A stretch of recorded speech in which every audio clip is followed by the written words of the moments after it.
ओम ओम श्री गुरुदेवाय नमः। ओम श्री गणेशाय नमः।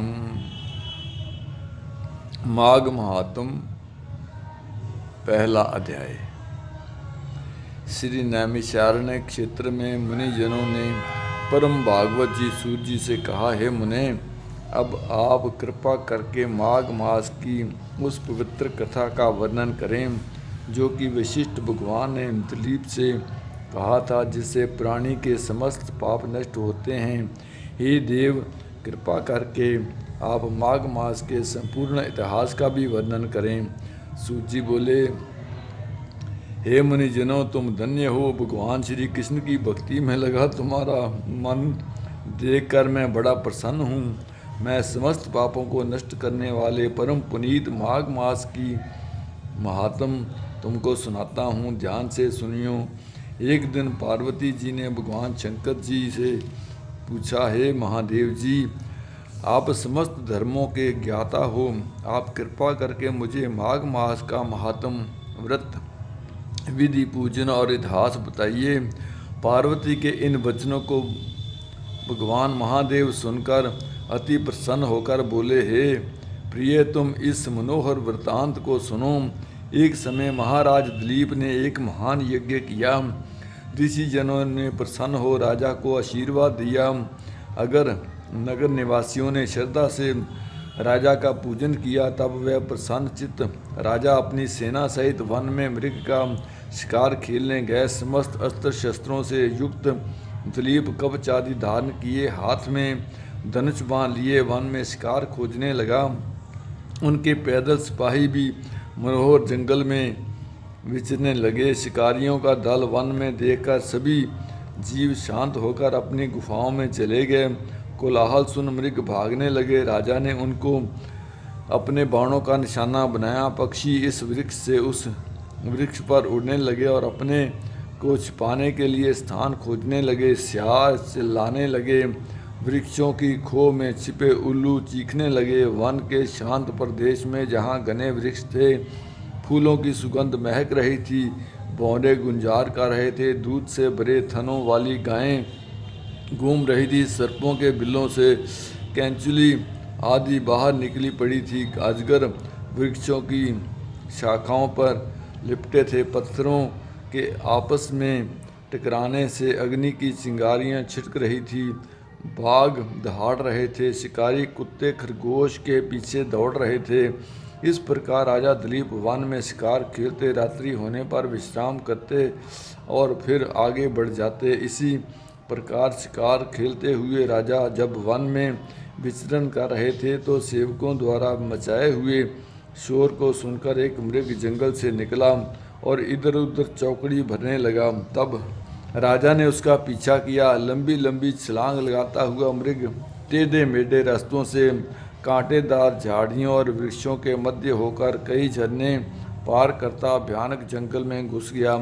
मृग का पीछा करते हुए राजा दिलीप उस स्थान पर आ पहुँचे। जब वह मृग दिखलाई नहीं दिया तो राजा घबरा गए, क्योंकि वे बहुत थक चुके थे और प्यास के मारे व्याकुल थे। राजा और उनके साथी थक गए थे। उनके घोड़े पसीने में तर थे। दोपहर का समय हो चुका था और सभी प्यास से व्याकुल हो रहे थे। पानी की खोज करने पर राजा ने दूर समुद्र जैसा एक विशाल सरोवर देखा, जिसके किनारे घने वृक्ष थे। जल स्वच्छ था। बड़े बड़े कमल खिले थे, जिन पर भंवरे गूंज रहे थे। सरोवर के जल में छोटी छोटी मछलियां लहरों के साथ तैर रही थी। उस सरोवर के किनारे पर अनेकों पशु पक्षी घूम रहे थे। इस सुंदर सरोवर को देखकर राजा और उसके साथियों की थकावट दूर हो गई। राजा व सैनिकों ने सरोवर के जल को पिया और वहीं रात्रि व्यतीत करने के विचार से डेरा डाल दिया। राजा और सैनिकों ने संध्या को भोजन आदि से निवृत्त होकर शस्त्र संभाल लिए। राजा एक वृक्ष पर धनुष बाण सहित बैठ गए और उनके अन्य साथी भी दूसरी दिशाओं में अपने शस्त्र लेकर स्थित हो गए, ताकि शिकार कहीं से बच ना निकल सके। कुछ सैनिकों ने वन में जंगल जाल फैला दिया। आधी रात होने पर जंगली सूकरों का एक झुंड सरोवर के किनारे आया। उन सूकरों ने तट के किनारे उत्पन्न कमल कंद खाए और पेट भर जाने पर वह झुंड वापस लौटने लगा तो राजा के सैनिकों द्वारा लगाए गए जाल में फंस गए। राजा ने अपने साथियों की सहायता से अनेकों सूकर मार डाले, कुछ घायल होकर वहीं पड़े रहे और कुछ भागकर जंगल में जा छिपे।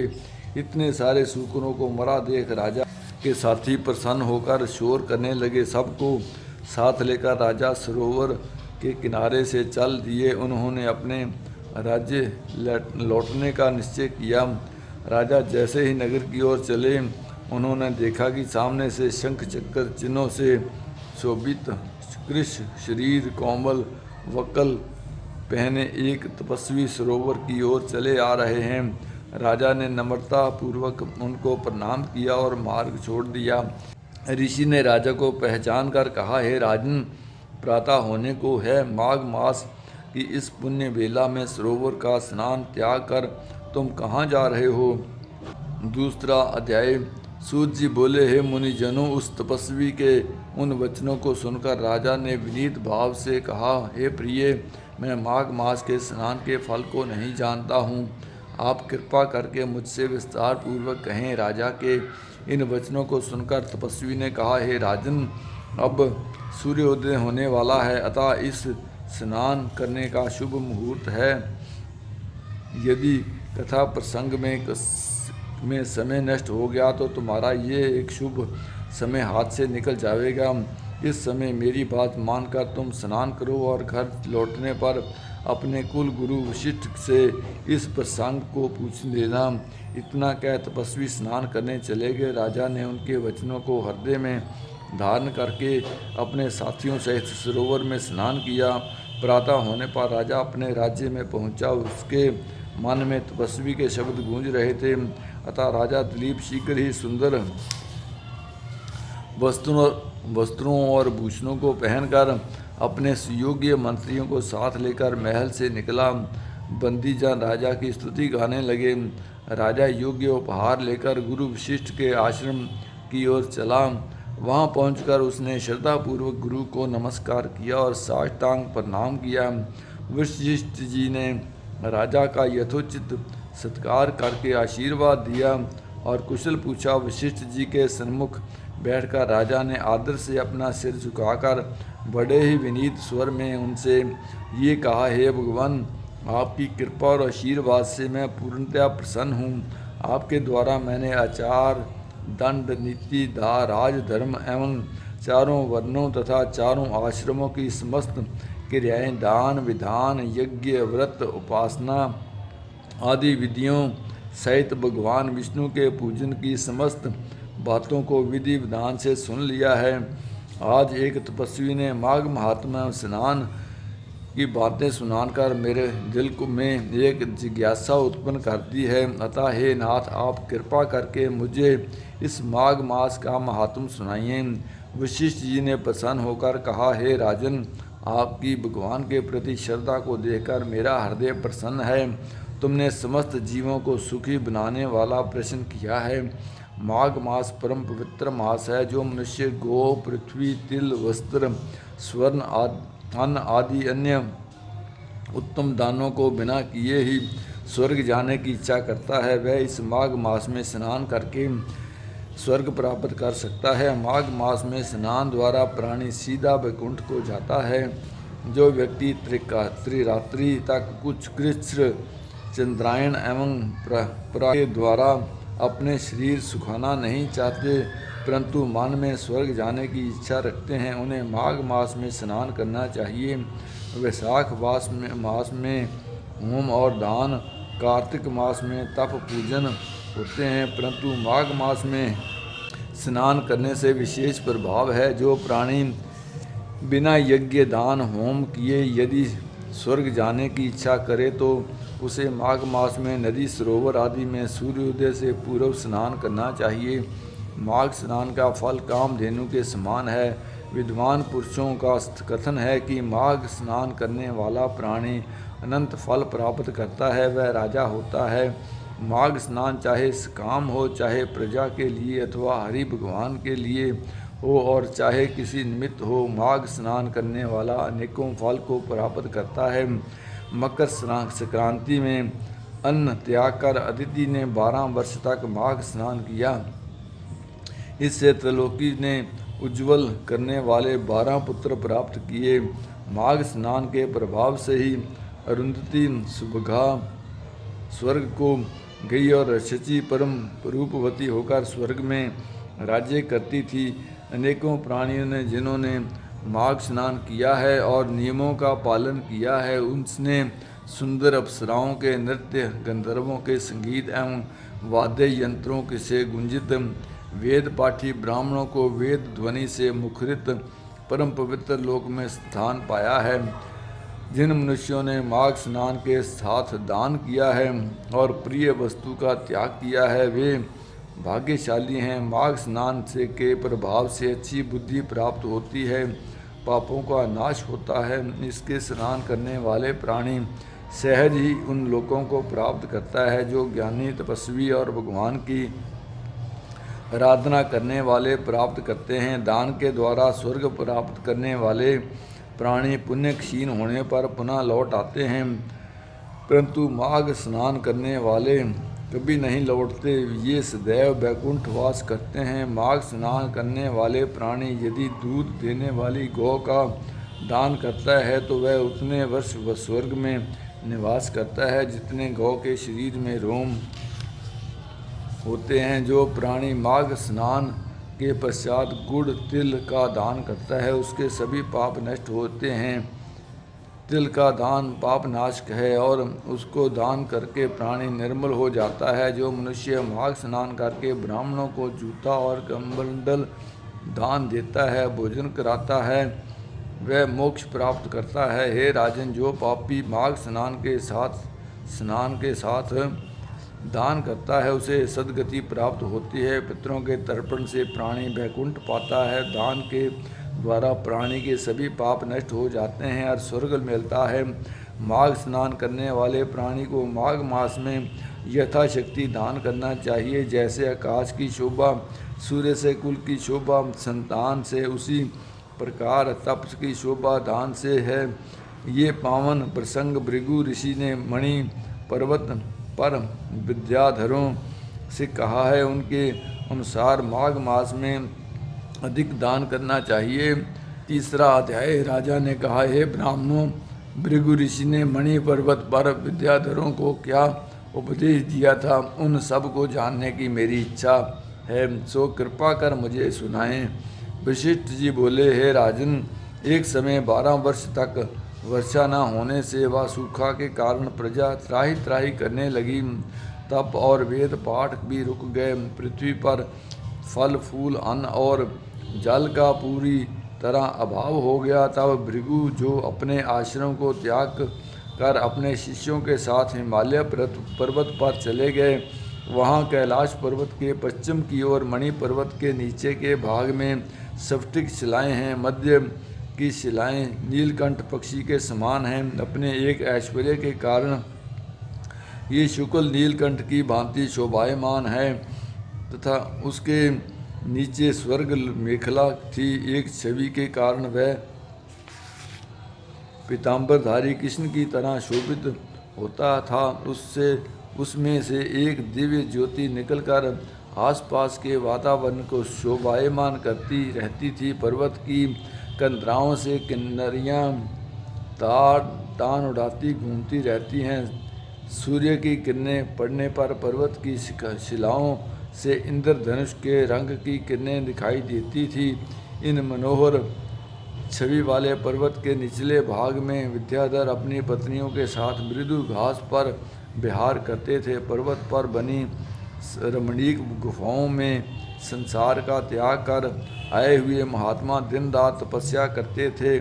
उस पर्वत की कंदराओं में बैठकर महात्मा रुद्राक्ष की माला हाथ में लिए महादेव जी का भजन करते थे। चारों ओर का वातावरण सुंदर एवं शांत था।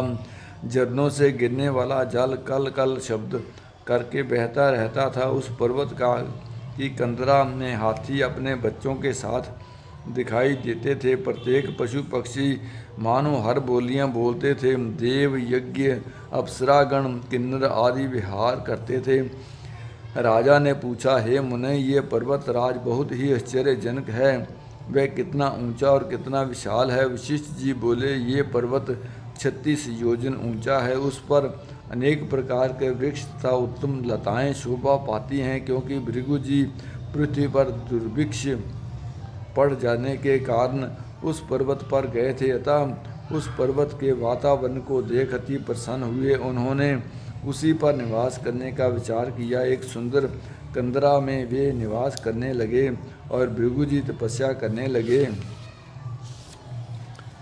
चौथा अध्याय। वशिष्ठ जी बोले, हे राजन, जब भृगु जी अपनी तपस्या में लीन थे तो विद्याधरों का एक दंपति उनके पास पहुंचा। वे बहुत दुखी थे और भृगु जी को अपनी कथा सुनाने लगे आए थे। उन्होंने मुनि को श्रद्धापूर्वक प्रणाम किया और कहा, हे मुनि देव, इस दिव्य देह को पाकर भी हम दोनों बहुत दुखी हैं। मेरी भार्या परम सुंदरी और नृत्य एवं संगीत में प्रवीण है। ये वीणा बजाने में दक्ष है। इसके वीणा वादन की महर्षि नारद ने भी प्रशंसा की है। संगीत के ज्ञाता इंद्र भी इससे प्रभावित हैं। भगवान महादेव भी इसकी संगीत विद्या से प्रसन्न हैं। ऐसी परम सुंदरी और गुणवती भार्या को पाकर भी मैं सुखी नहीं हूँ। कहाँ ये रूपवती मेरी भार्या और कहाँ व्याघ्र के मुख वाला मैं। इसी चिंता में परेशान एवं दुखी रहता हूँ। उस विद्याधर की बात को सुनकर त्रिकालज्ञ भृगु जी मुस्कुराकर बोले, हे विद्याधर, हर प्राणी को कर्मों के अनुसार फल प्राप्त होता है। जो ज्ञानी होते हैं वे मोह नहीं करते और जो अज्ञानी होते हैं वे मोह में फंसे रहते हैं। जिस तरह यक्षिका के पांव विषम हैं, उसी तरह अधूरा कर्म करता हुआ पिछले जन्म में तूने माघ मास की एकादशी का व्रत करके द्वादशी को तेल स्नान किया था। उसी के कारण तेरा मुख व्याघ्र का है। राजा पुरखा ने भी तेरी ही भांति भूल की थी। इसी कारण उसको कुरूप देह प्राप्त हुई थी। राजा अपनी कुरूपता पर बड़ा दुखी था। वह गिरिराज के समीप देव सरोवर पर गया। उसने स्नान किया और तपस्या हेतु कुशा के आसन पर बैठ गया। उसने शंख चक्र गदा पद्मधारी भगवान श्री हरि को हृदय में धारण कर 30 मास तक निराहार रहकर कठोर तप किया। भक्त वत्सल भगवान श्री हरि राजा की तपस्या से प्रसन्न हुए। उन्होंने राजा के सम्मुख प्रकट होकर कहा, हे राजन, मैं तेरी तपस्या से बहुत खुश हूँ।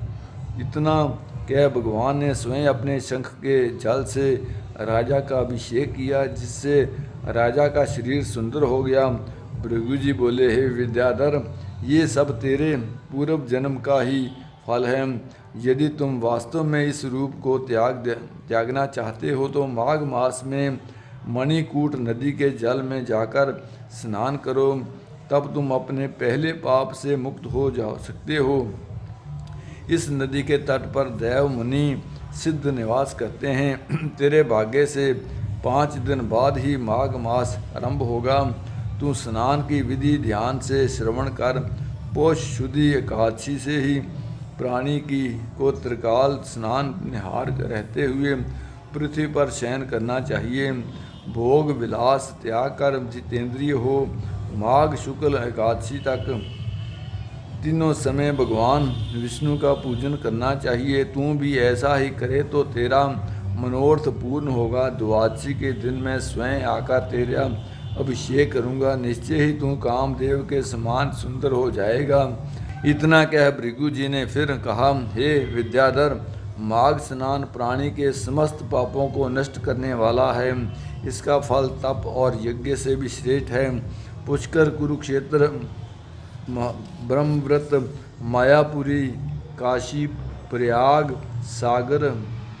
सागर संगम के 10 वर्ष तक निरंतर स्नान से जो फल प्राप्त होता है, उस प्राणी को माघ मास में केवल 3 दिन के स्नान से ही प्राप्त हो जाता है। जो स्वर्ग की कामना करते हैं वे मकर के सूर्य में स्नान करें। इससे आयु, आरोग्य, रूप, सुख, सौभाग्य की प्राप्ति होती है। जो नरक और दरिद्रता से भय करते हैं हों वे सदैव माघ स्नान करते रहें। वशिष्ठ जी ने कहा, हे राजन, भगवान भृगु की इस परम पुनीत बातों को सुनकर तुम्हें माघ स्नान की महत्ता का ज्ञान हो गया होगा। ये स्नान अनेक फलों को देने वाला है। सकाम अथवा निष्काम भाव से प्राणी को चाहिए कि वह माघ मास में स्नान करे। उसे इस लोक में समस्त सुखों की प्राप्ति होगी और वह परलोक में भी समस्त सुख पाता है। माघ मास के स्नान से पुण्यों की वृद्धि होती है और समस्त पापों का क्षय होता है। सतयुग में तप, त्रेता में ज्ञान और द्वापर में कर्म फल देता है। उसी तरह माघ स्नान सब युगों में श्रेष्ठ फल का देने वाला है। ये स्नान समस्त वर्ण और सभी आश्रम वालों के लिए फल देने वाला है। वशिष्ठ जी बोले, हे राजन, भृगु जी के समझाने पर उन विद्याधर ने अपनी छत्री के साथ आश्रम के पास झरने में ही विधि पूर्वक माघ स्नान किया। भृगु जी की कृपा से उसे सुंदर देह प्राप्त हुई और उसका दुख दूर हो गया। वह कामदेव के समान सुंदर मुख वाला होकर अपनी पत्नी के साथ विहार करने लगा। तपस्या पूर्ण करके भृगु जी अपने शिष्यों सहित पर्वत से उतरकर अपने आश्रम को चले आए। हे राजन, जो इस परम पुनीत कथा को श्रवण करता है उसके समस्त मनोरथ पूर्ण होते हैं। 5वां अध्याय। इतनी कथा कहकर थोड़ी देर शांत रहने के बाद वशिष्ठ जी ने कहा, हे राजन, भगवान दत्तात्रेय से कार्तवीर्य ने माघ महात्म सुनने के लिए जो प्रयत्न किए थे उनको मैं अब तुम्हें सुनाता हूँ। उन दिनों भगवान दत्तात्रेय जी सेह पर्वत पर निवास कर रहे थे।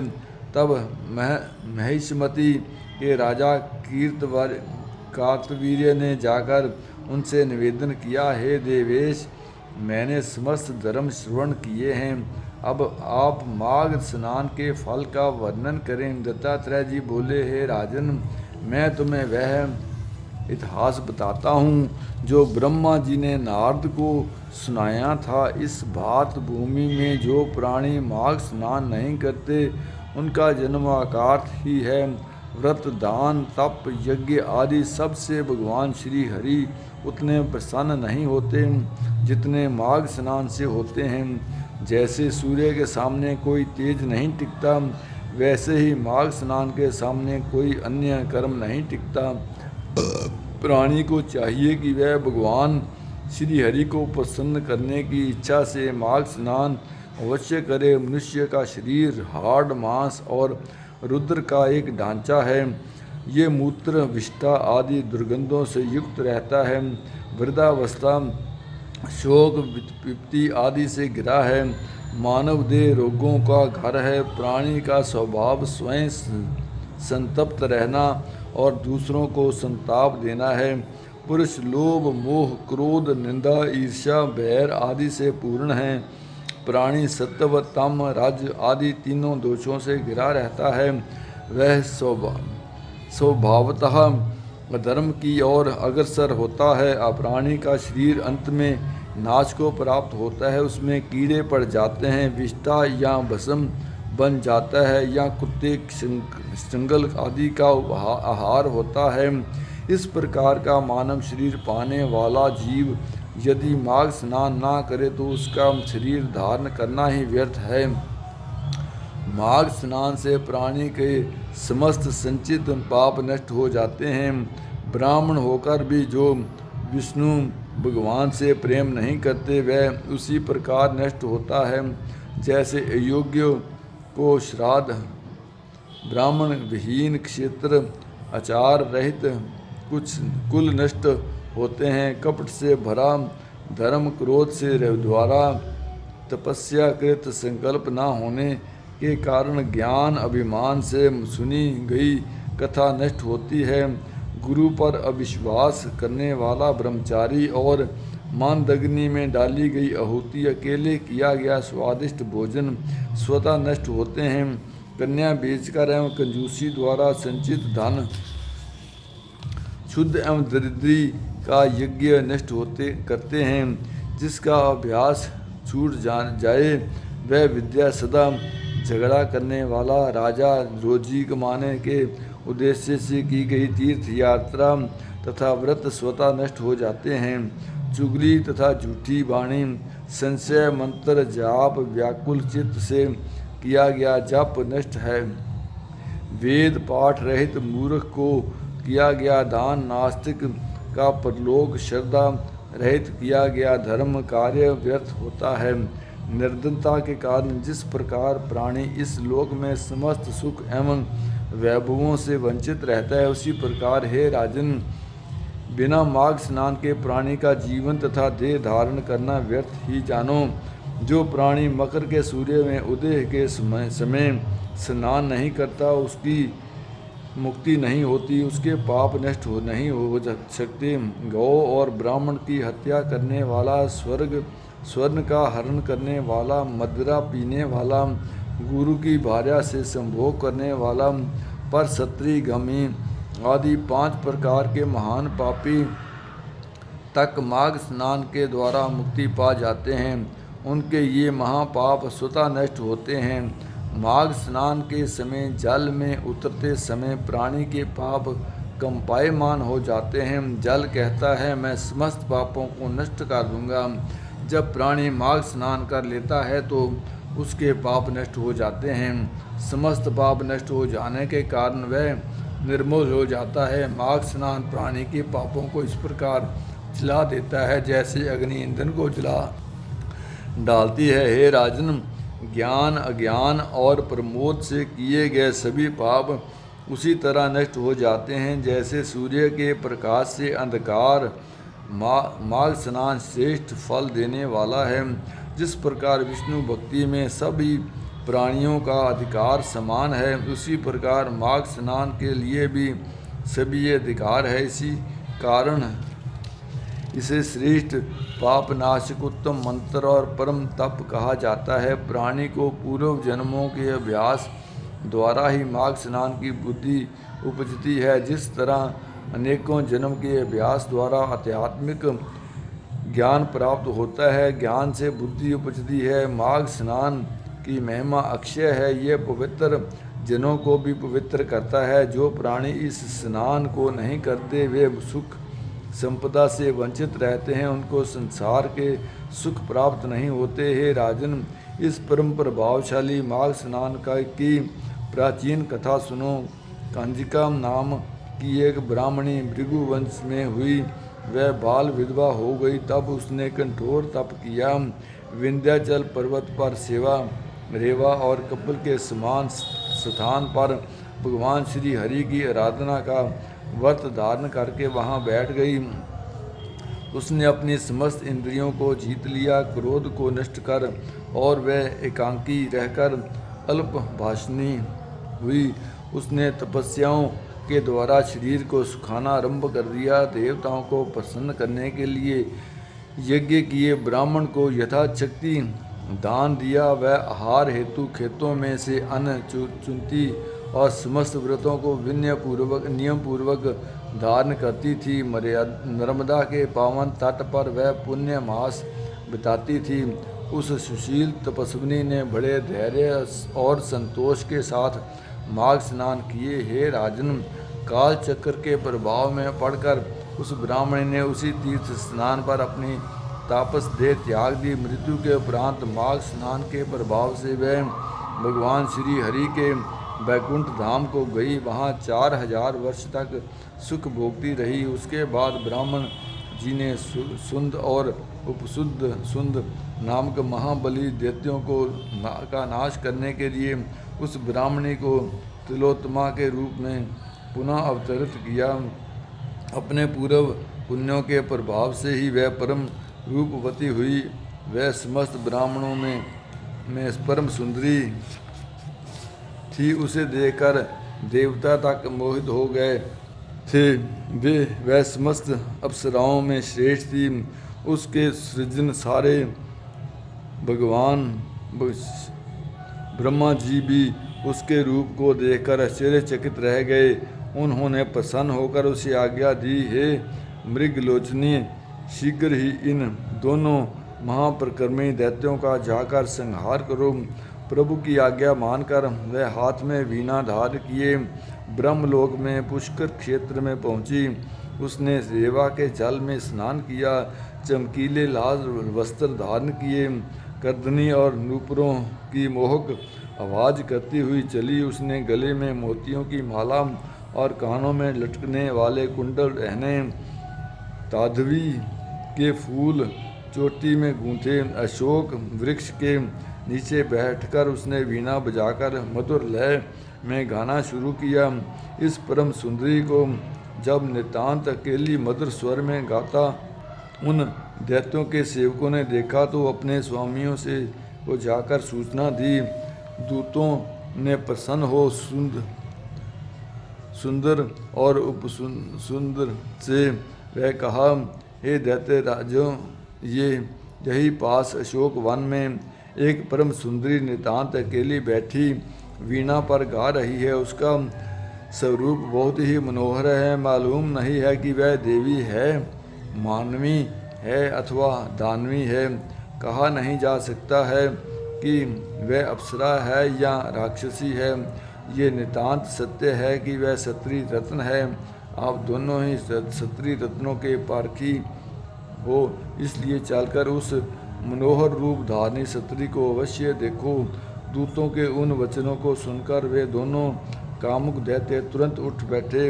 उन्होंने मद पात्र वहीं छोड़ दिए। सेवा में रत शस्त्रों सुंदरियों को त्याग कर वे अपनी भारी गदाएं लेकर दूतों के साथ उस परम सुंदरी को देखने चल दिए, जो वास्तव में उनका वध करने हेतु प्रकटी थी। जैसे ही वे उसके सन्मुख पहुँचे, उसके मनोहर स्वरूप को देखते ही मोहित हो गए। उसके रूप, सौंदर्य, श्रृंगार और कटाक्ष ने उन दोनों के हृदय में काम अग्नि भड़का दी। वे दोनों मस्त हाथी की तरह उसके सामने जाकर खड़े हो गए। दोनों ही मद्य पिए थे और दोनों ही उस क्षत्रिय के ऊपर आसक्त थे, इस कारण आपस में ही लड़ बैठे।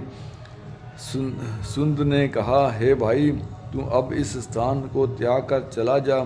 ये मृगलोचनी अब मेरी पत्नी होकर रहेगी। उपसुंद बोला, नहीं, ऐसा नहीं हो सकता। इसे तो मैं अपनी पत्नी बनाऊंगा। उसके लिए वे दोनों आपस में लड़ने लगे। दोनों अपनी गदाओं से एक दूसरे पर प्रहार करने लगे। काल की गति से वे दोनों महाप्रकर्मी दैत्य आपस में द्वंद्व करते हुए मारे गए। दैत्यों को मरा जान उसके साथी भागने लगे और देवता प्रसन्न हो जय जयकार करने लगे और अपना कार्य पूर्ण हुआ देख तिलोत्तमा सभी दिशाओं को अपने दिव्य प्रकाश से आलोकित करती हुई सिद्धि ब्रह्मलोक को चली गई। हे राजन, तिलोत्तमा को सकुशल आया देकर ब्रह्मा जी ने संतुष्ट होकर वरदान देते हुए कहा, हे चंद्रवदनी, मैंने तुमको सूर्य के रथ पर स्थान दिया। जब तक आकाश में सूर्य है तब तक तुम नाना प्रकार के भोगों को भोगो। इस प्रकार वह ब्राह्मणी आज तक सूर्य लोक में दिव्य भोग प्राप्त करती हुई माघ स्नान का फल प्राप्त कर रही है। हे राजन, यदि प्राणी परम गति और दिव्य भोगों की इच्छा करता है तो उसे मकर संक्रांति में स्नान करना चाहिए। माघ स्नान से उत्तम फलदायक और कोई स्नान नहीं है। इसके द्वारा प्राणी के समस्त पाप नष्ट हो जाते हैं और अनेक यज्ञों से भी कई गुना फल प्राप्त होता है। अंत समय प्राणी मोक्ष को पाता है। छठा अध्याय। दत्तात्रेय ने कहा, हे राजन, माघ महात्म का एक और प्राचीन इतिहास मैं तुमको सुनाता हूँ। पहले सतयुग में वैश्यद नगर में कुबेर के समान धनी हिमकुंडल नामक एक वैश्य था। वह कुलीन सत्क्रिया करने वाले ब्राह्मणों का देवताओं का पूजन करता था। वह खेती करता और गौ, भैंस, घोड़ा आदि पशु पालता था तथा क्रय विक्रय व्यापार करता था। दूध, दही, मट्ठा, घी, गोबर, लकड़ी, फल आदि, अन्न, तेल, फूल, साग, मिष्ठान आदि सभी वस्तुओं का व्यापार करता था। इस प्रकार व्यापार द्वारा उसने 1 करोड़ स्वर्ण मुद्राएं इकट्ठी की। जब वह वृद्धावस्था को प्राप्त हुआ तो ये सोचने लगा कि ये संसार तो क्षणिक है। हिमकुंडल ने अपना भविष्य ठीक करने के लिए धन का 6ठा भाग धर्म कार्य में लगा दिया। उसने अनेक मंदिर एवं शिवालयों का निर्माण कराया, बड़े बड़े तालाब और कुएं एवं बावड़ी खुदवाई, छायादार फल के वृक्ष लगाए। वह नित्य प्रति अन्न दान करता था। पुराणों में जिन दानों का महत्व बताया है वह उसने सभी किए और इस प्रकार वह अपने शेष जीवन को धर्म कार्यों में व्यतीत करने लगा। उस धर्मात्मा वैश्य के उसी समय में 2 पुत्र पैदा हुए जिनका नाम उसने कुंडल और विकुंडल रखा। जब वे पुत्र युवा हुए तो उसने अपने घर का भार व व्यापार पुत्रों को सौंप दिया और स्वयं भगवान की तपस्या के लिए वन में चला गया। भगवान की आराधना एवं तप करता हुआ वह वैश्य अंत में वैकुंठ गया। हे राजन, उसके दोनों पुत्र कुंडल और विकुंडल जब बड़े हुए तो पिता के अपार धन को देखकर अभिमानी हो गए। वे दुष्टों की संगत में पड़कर दुष्ट कर्म करने लगे। माता तथा गुरुजनों के वचन नहीं मानते थे और अधर्मी बन वे गलत मार्ग पर चलते हुए पर सत्रिगामी हुए। वे वैश्या एवं दुराचारणी स्त्रियों के साथ हमेशा रहते। वे हर समय धूर्त, पतित और मक्कार पुरुषों से घिरे रहते थे। अच्छे कीमती वस्त्र धारण करते, चंदन, कस्तूरी आदि का तिलक लगाए अपना ऐश्वर्य दिखाने के लिए मूल्यवान आभूषणों को धारण करते थे। उनकी सवारी में घोड़े, हाथी, रथ मौजूद रहते। हमेशा मद्यपान करते और मदमस्त हुए समस्त दिशाओं में घूमा करते थे। प्रतिदिन भोग विलास में लीन रहकर उन्होंने अपने पिता का बहुत सा धन नष्ट कर दिया। वैश्याओं और दूतरों ने अवसर का लाभ उठाया। उन्होंने धीरे धीरे उनका सारा धन नष्ट कर दिया। इस प्रकार उनका सारा धन और वैभव नष्ट हो गया तो उनकी आंखें खुली। तब वे दुखी और परम दरिद्री हो गए और भूख से व्याकुल होने लगे। धन के नष्ट हो जाने पर मित्र, स्वजन और सेवक उनको छोड़कर चले गए। उनके साथी उनकी निंदा करने लगे। जब भूख से व्याकुल हो गए तो वे चोरी करने लगे। कर्जदारों के और राज्य भय से वह नगर छोड़कर वन में रहने लगे। वहाँ वे जानवरों का शिकार करके मांस खाने लगे। एक दिन वे पापी किसी पर्वत की ओर चले गए। वहाँ बड़े भाई को सिंह ने खा डाला। उसी दिन छोटे भाई को वन में सांप ने डस लिया। एक ही दिन में दोनों की मृत्यु हो गई। तब यमदूत उन दोनों को बांधकर धर्मराज के पास पहुँचे और बोले, ये दोनों महान पापी हैं, हम इनको ले आए हैं। जैसे आप आज्ञा दें वैसा ही इनके साथ व्यवहार किया जाए। तब यमराज ने चित्रगुप्त जी से उन दोनों का लेखा सुना और कहा, एक को महानरक में डाल दो और दूसरे को स्वर्ग में स्थान दो। यमराज की आज्ञा पाते ही दूतों ने कुंडल को महानरक में डाल दिया और विकुंडल को मधुर वाणी में कहा, आप स्वर्ग में पधार कर वहाँ के दिव्य सुखों का उपयोग करें। उन दूतों की बात सुनकर विकुंडल संशय में रह गया। 7वां अध्याय। दत्तात्रेय जी बोले, हे राजन, दूत के साथ स्वर्ग जाते हुए विकुंडल ने पूछा, हे धर्मराज, मेरा संशय दूर करने के लिए ये बताओ कि हम दोनों भाइयों को इस प्रकार अलग अलग क्यों फल मिला है। हम एक ही कुल में पैदा हुए, एक ही साथ रहे, एक ही साथ जीवन व्यतीत करते रहे, एक से कर्म किए और एक ही तरह से मृत्यु को प्राप्त हुए हैं।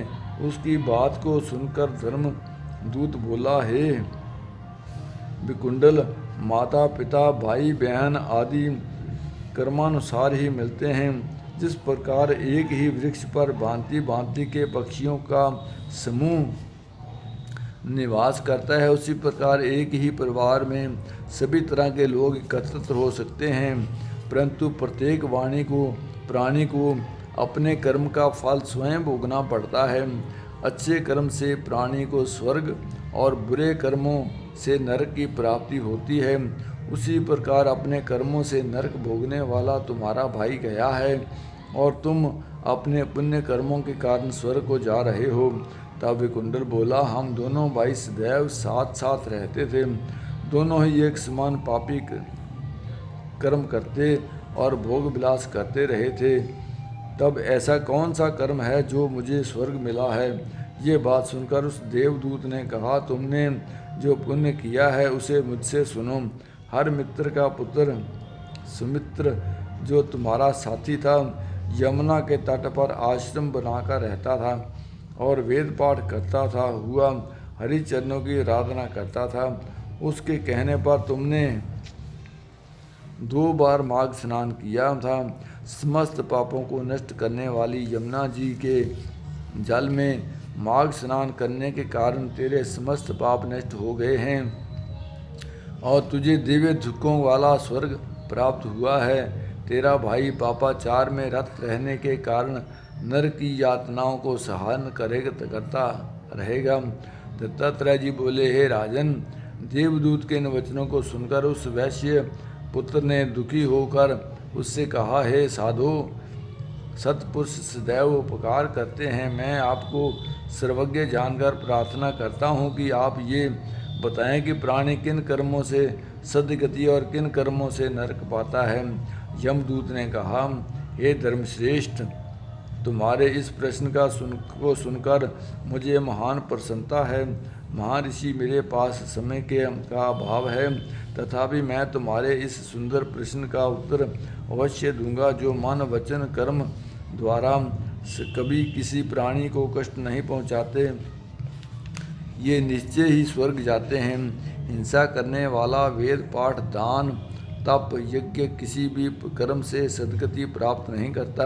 अहिंसा समस्त धर्मों का मूल है। धर्मात्मा जन छोटे छोटे जीवों की भी रक्षा करते हैं, उनको नरक नहीं देखना पड़ता।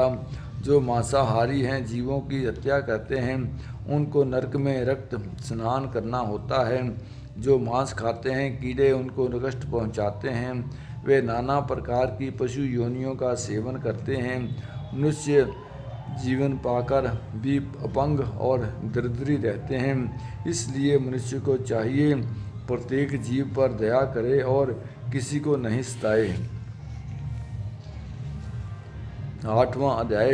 यमदूत ने कहा, हे साधु, जिसके मन में दया होती है वह समस्त तीर्थ स्नान का फल पाता है। जो शास्त्रों के नियमों का पालन करता है वे सद्गति पाता है। जो चारों आश्रमों का नियमानुसार पालन करते हैं वे ब्रह्मलोक प्राप्त करते हैं। यज्ञ तप आदि करने वाले अनेक सुख भोगते हैं। जो ब्राह्मण लोभ को त्याग कर वेद पाठ का प्रचार करता है वह हरि चरणों में स्नान पाते हैं। जो वीर शत्रु से लोहा लेकर मारे जाते हैं वे परम गति प्राप्त करते हैं। जो अनाथ गौ क्षत्रिय ब्राह्मण और शरणागत की रक्षा करते हैं वे मोक्ष पाते हैं।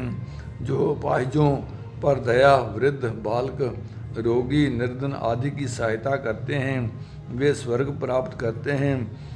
आपत्ति के समय गौ और ब्राह्मण की रक्षा करने वालों की सद्गति होती है। जो प्राणी गौ ग्रास देकर भोजन करते हैं, कुएं तालाब आदि बनवाते हैं और सदैव जीवों पर दया करते हैं वे स्वर्ग पाते हैं। जल दान करने का महत्व सभी दानों से श्रेष्ठ है। जल दान करने से स्वर्ग के अधिकारी होते हैं। हे श्रोता, जो प्राणी नीम, पीपल, इमली, कैंथ, आंवले, आम आदि के वृक्ष लगवाता है वह कभी नरक नहीं जाता, चाहे वह निपुत्र ही क्यों ना हो।